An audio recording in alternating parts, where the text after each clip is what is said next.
அனைத்து தமிழ் உறவுகளுக்கும் தமிழின் வணக்கம். வாழ்க்கையில் முன்னேறணும் அப்படின்னா நம்ம வாழ்க்கையில் கண்டிப்பாக கஷ்டப்பட்டு தான் ஆகணும்.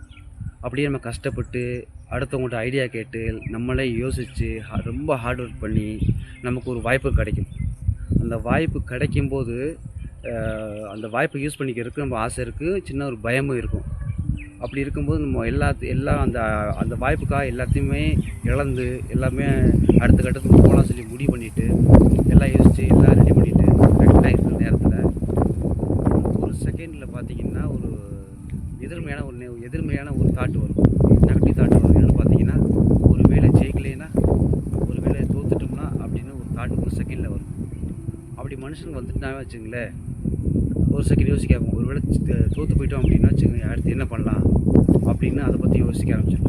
அதில் 2 ஆப்ஷன் இருக்குது. ஒரு வேளை ஜெயிச்சிட்டோம் அப்படின்னா, இல்லை ஒரு வேளை தோற்றுட்டோம் அப்படின்னா. நம்ம மைண்டு ஜெயிச்சிட்டோம் அப்படின்னாங்கிறது 90% ரொம்ப கம்மியாக தான் போகும். ஒரு வேளை தோற்றுட்டோம் அப்படின்னா என்ன பண்ணலாம், அடுத்து என்ன பண்ணலாங்கிறத பற்றி யோசிக்க ஆரம்பிச்சிடுவோம். அப்போ அந்த ஐடியா மெதுவாகவே கம்மியாகிட்டே போகும், அதோடைய இன்ட்ரெஸ்ட்டும் கம்மியாகிட்டே போகும். எனக்கு நடந்த ஒரு விஷயம் நான் ஷேர் பண்ணிக்கிறேன்னு பார்த்தீங்கன்னா, 2010 தமிழ்நாடு போலீஸுக்கு செலெக்ஷன் வருது. அப்போ வந்து எக்ஸாம் அட்டன் பண்ணுறதுக்கு எனக்கு ஒரு வாய்ப்புகள் வருது. கோயம்புத்தூர் தனியார் கம்பெனியில் வேலை செய்யும்போது அந்த கம்பெனியிலேருந்து எனக்கு ஒரு ஆஃபர் என்ன வருது பார்த்தீங்கன்னா, கோயம்புத்தூர் சிட்டி கமிஷனர் வந்து ஒரு ஆர்டர் கொடுக்குறாரு. இந்த மாதிரி போலீஸ் சைடில் உள்ள ஃபேமிலிஸ்க்கு மட்டும் ஒரு இது கிடைக்கிது, ஒரு offer, coaching class, free coaching கிளாஸ்ன்னு சொல்லிட்டு ஒரு ஆஃபர் கிடைக்கிது. நான் என்னோடய ரெக்கமெண்டேஷனோட என்னோடய ஐடி கார்டை வச்சு நான் இந்த கிளாஸுக்கு ஒரு நாள் ஃபஸ்ட் நாள் போகிறேன்.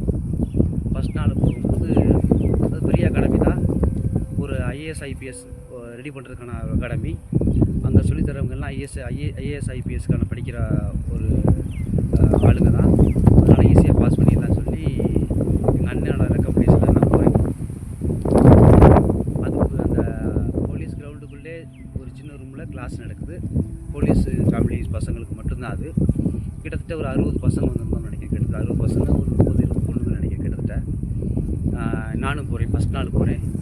நான் ஃபஸ்ட்டு வேலைக்கும் போகணும், இதையும் பார்க்கணும் அப்படின்னா கஷ்டம்.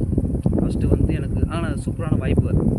ஃபஸ்ட்டு வந்து வேலைக்கு எனக்கு 12 to 10 மதியானம் 12 மணிலேருந்து நைட்டு 10 மணி வரைக்கும். கிளாஸ் டைம் பார்த்திங்கன்னா 10 to 1. அப்போ எனக்கு அந்த டைம் மேட்ச் ஆகலை. அப்போ எல்லாம் பர்மிஷன் கேட்க முடியல. கம்பெனியில் புதுசாக ஜாயின் பண்ணனால பர்மிஷன் கேட்க முடியல. பர்மிஷன் கேட்டால் கொடுக்கவும் மாட்டாங்க. அது இருக்கட்டும். இந்த எக்ஸாம் வந்து ஃபஸ்ட் நாள் போகிறேன். ஃபஸ்ட் நாள் இந்த கோச்சிங் கிளாஸ் போயிட்டு அதில் அடுத்த நாள் வந்து போகல. எங்கள் அண்ணன் ஃபோன் பண்ணி ஏன் நீ போகல அப்படின்னு கேட்கும்போது என்னோட சூழ்நிலை, ஏன்னா வேலைக்கு போகணும், வீட்டு வாடகை கொடுக்கணும், சாப்பிடணும் 3 நேரம். அப்படிங்கும்போது சூழ்நிலைகள், ஆனால் இந்த மாதிரி சூழ்நிலை இருக்குது அப்படின்னு. சரி, ஓகே, திரும்பி ஒன்றும் பிரச்சனை இல்லைன்ட்டார். அதில் படித்த பாஸ் ஆளுங்க 80% எல்லாருமே பாஸ் ஆகிட்டாங்க. அது நான் ஃபெயிலு. எக்ஸாம் போய் Tamil Nadu police 2010 page exam attend பண்ணுறேன், எக்ஸாம்லேயே ஃபெயிலு. எனக்கு தெரியும் ஃபெயிலாக வேணா. அதுக்கப்புறம் பார்த்திங்கன்னா 2014 ஒரு ஆஃபர் வருது. சிஆர்பிஎஃப், பாராமிலிட்ரி ஃபோர்ஸு, பிஎஸ்எஃப், இந்த மாதிரி பாராமிலிட்ரி ஃபோர்ஸுக்கெலாம் ஃப்ரீ கோச்சிங் கிளாஸு அப்படின்னு சொல்லிட்டு ஒரு ஆஃபர் வருது எங்கள் வேலூரில். இப்போ நான் திருப்பி வேலையை விட்டு தான் மறுபடியும் அந்த கம்பெனிலேருந்து வேறு கம்பெனிக்கு வேலைக்கு வந்துட்டேன். ஆனால் கோயம்புத்தூர்லே தான். ஆனால் இதுக்கு நம்ம போகணும் அப்படின்னா ஒன்று வேலையை ரிசைன் பண்ணணும், 1 மாதத்துலேயும் ஒருத்தன் தரமாட்டான், அங்கேயே ஸ்டே பண்ணி படிக்கணும், வண்டி பைக் இஎம்ஐ இருக்குது, வீட்டு வாடகை இருக்குது, 3 நேரம் சாப்பிடணும், அங்கே போயிட்டாலும் சாப்பிட்றதுக்கு பணம் வேணும் கையில். என்ன யோசிக்கும்போது இப்போ ஒரே 2 ஆப்ஷன் தான். ஒன்று வெளியிலே கண்டினியூ பண்ணணும், இல்லை ரிஸ்க் எடுக்கணும், பெரிய ரிஸ்க். ஆனால் வண்டி இஎம்ஐ சாப்பிடா கூட ஊருக்கு இல்லை வில்லேஜுக்கு வந்துடணும் வச்சுக்கங்களேன். ஆனால் வண்டி இஎம்ஐ கட்டணும்ல, மாதம் 2000 கட்டியே ஆகணுமே. அதுக்கு ஒரு பயம். என்ன பண்ணலான்னு யோசிச்சுட்டு இருக்கும்போது சரி, ஓகே, என்னாலும் பார்த்துக்கலாம். அந்த மாதம் 1 மாதம் சம்பளத்தை வாங்கி முன்னாடியே பிளான் பண்ணி 1 மாதம் சம்பளத்தை வாங்கி அப்படியே சேவ் பண்ணிட்டேன். வண்டிக்கும் சரி ஒதுக்கி வச்சுட்டு சரி, ஓகே, அங்கே போய் பார்த்துக்கலாம் அப்படின்னு சொல்லிட்டு வேலூரில் போய் 1 மாதம் ஸ்டே பண்ணுறதுக்காக நான் வேலையை ரிசைன் பண்ணுறேன். நான் மேனேஜர் சொன்னேன், சார் வேலையை ரிசைன் பண்ணுறேன் அப்படின்னு. அவர் ஏன் என்ன கேட்குறாரு, இந்த மாதிரி நான் கோச்சிங் கிளாஸ் போகணும், நான் வெளியூருக்கு போகிறேன் அப்படின்னோடனே ஓகேன்னு சொல்லி ஜிஎம்கிட்ட பேசு. நான் அந்த கம்பெனியில் 3 வருஷம் ஒர்க் பண்ணுறேன். ஜிஎம்கிட்ட பேசு அப்படின்னு சொல்லி மேனேஜர் சொல்கிறார். ஜிஎம்கிட்ட ஃபோன் பண்ணி கொடுக்குறாங்க. ஜிஎம் ஒரு மலையாளி. ஜிஎம் சொன்னார், ஏன் தமிழ் என்ன ஆச்சு அப்படின்னு கேட்டார். இந்த மாதிரி போகணும் சார். ஓகே, பர்மிஷன் எடுத்துக்க, 3 hours லேட்டாவா 10 மணிக்கு ஷோரூம் ஓப்பன் ஆகுதா, நீ 1 மணிக்கு வா, 3 ஹவர்ஸ் படி.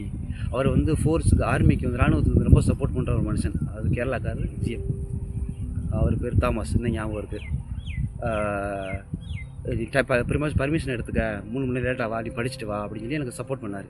இல்லை சார், நான் இங்கே சென்னை வேலூருக்கு போகிறேன், வேலூர் டிஸ்ட்ரிக்டில் ஸ்டே பண்ணி படிக்கிற மாதிரி இருக்குது, அதனால் எனக்கு இதில் வேலையை கண்டினியூ பண்ண முடியாது சார் அப்படின்னு சொல்கிறேன். சரி ஓகே, நீ மேனேஜர்கிட்ட ஃபோனை கொடுன்னு சொல்லிட்டு வச்சுட்டாரு. நைட் என்னென்னு சொல்கிறேன் அப்படின்னு சொல்லிட்டு வச்சுட்டாரு. அதுக்கப்புறம் பர்சனலாக மேனேஜரும் ஜிஎம் பேசிடுவாங்க, நான் எப்படி சேல்ஸ் பண்ணுறேன், நான் எப்படி என்னோடய இதெல்லாம் இருக்குது அப்படின்னு சொல்லி பர்சனலாக பேசிக்குவாங்க. ஏன்னா நம்ம சேல் பண்ணுற ப்ராடக்ட்ஸ் எல்லாம் தனித்தனியாக அவங்க பேரில் ஆட் ஆகும்.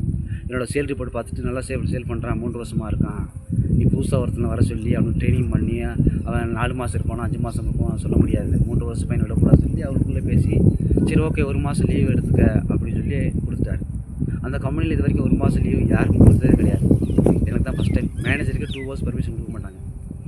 எனக்கு ஒரு ஆச்சரியம் போச்சு, சின்ன கடைசியில் ரிஸ்க் எடுக்கிறோம், கரெக்டாக ரிஸ்க்கு தகுந்த மாதிரியே நமக்கு ஒரு சப்போர்ட்டாக வருது, இந்த டைம் வேலை கிடச்சிருமோ அப்படின்னு எனக்கு ஃபஸ்ட்டு ஒரு உயிராக ஆகிப்போச்சு.